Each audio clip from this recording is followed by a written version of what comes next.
Teden dni potem, ko je Slovenijo obdal ledeno klep, se odprava posledic ujme nadaljuje. Na Postojnskem si prizadevajo, da bi odjemalce priključili na električno omrežje do nedelje. Z otoplitvijo pa se je povečala tudi nevarnost padanja ledu z objektov in dreves. V Postojni pričakujejo še agregate iz Italije. Brez elektrike še nekaj 10 tisoč odjemalcev. Vlada bo civilni zaščiti namenila 317 tisoč evrov prve intervencijske pomoči za nakup agregatov, protipoplavnih vreč in popravilo radijskega sistema. Na območju Elektra Maribor so se razmere po posledicah zmrzali in žleda bistveno izboljšale. V četrtek zvečer je bilo brez napajanja manj kot 900 odjemalcev. Sicer pa pri Elektru prebivalce opozarjajo, naj se ne približujejo poškodovanim daljnovodom in naj sami ne skušajo odstranjevati dreves, ki so padle na vodnike, saj so ti še lahko pod napetostjo. Prav tako naj ne skušajo odstranjevati poškodovanih žic, kablov ali drogov. Posledice ledene ujme, med drugim polomljena drevesa, ki ogrožajo pločnike in ceste, so delavci cestnih podjetij začeli odstranjevati tudi v Mariboru.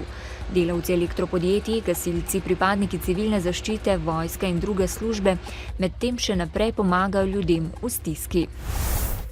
Poslanci državnega zbora so na izredni seji, ki so jo zahtevali v stranki SDS, ki opozarjajo na slabo angažiranost specializiranega državnega tožilstva pri pregonu najhujših oblik gospodarskega kriminala in izpostavljajo, da sume več kaznivih dejanj v bankah usmerja premalo tožilcev. Izpostavljajo tudi nezakonito ravnanje generalnega državnega tožilca Zvonka Fišerja pri imenovanju generalnega direktorja Vrhovnega državnega tožilstva Boštjana Škrleca. Moto jih popolna odsotnost državnega tožilstva v primeru najnovejših razkritij umorov nekdanje službe državne varnosti. Za razpravo je predvidenih dobrih 8 ur, o predlaganih sklepih pa poslanci ne bodo glasovali, ker jih je zavrnil že odbor za pravosodje. Pozornost medijev velja tudi Ustavnemu sodišču, kjer naj bi danes predvidoma sporočili, kako so sodniki odločili glede predloga za zadržanje izvajanja zakona o davku na nepremičnine. Zadevo je sodišče obravnavalo v četrtek, danes pa naj bi dokončalo svoje notranje postopke in javno objavilo odločitev. Le še 1 ura nas loči od slovesnega odprtja 22 zimskih olimpijskih iger v ruskem Sočiju, ki bodo med drugim najdražje in najtoplejše v zgodovini. V tekmovalnih preizkušnjah bodo podelili 98 kompletov medalj v 15 športih. Iger se udeležuje rekordna 66-članska slovenska odprava. Zastavonoša naše olimpijske reprezentance bo danes hokejist Tomaž Razingar. Na prejšnjih olimpijskih igrah je zastavo nosila Tina Maze, ki je danes opravila že drugi trening smuka. Vodila je na vseh vmesnih časih, v zadnji tretjini proge pa je izgubila 7 desetink in končala na 5. mestu. Olimpijska prizorišča preizkušajo tudi naši skakalci, izstopala sta Robert Kranjec in Peter Prevc. Ponoči bo oblačno in deževno, jutri dopoldne pa bodo padavine ponehale.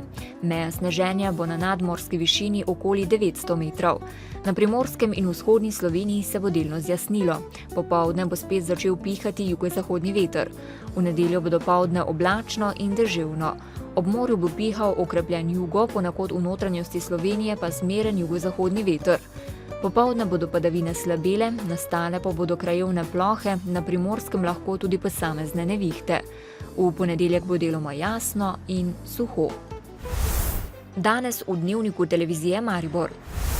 V zdravstvenem domu Slovenska Bistrica je 2500 bolnikov ostalo brez pediatra. Kdaj bodo podjetja lahko začela koristiti državno pomoč Mariboru in okolici? Pred jutrišnjim praznikom so na osnovnih šolah pripravili proslave posvečene Francetu Prešernu.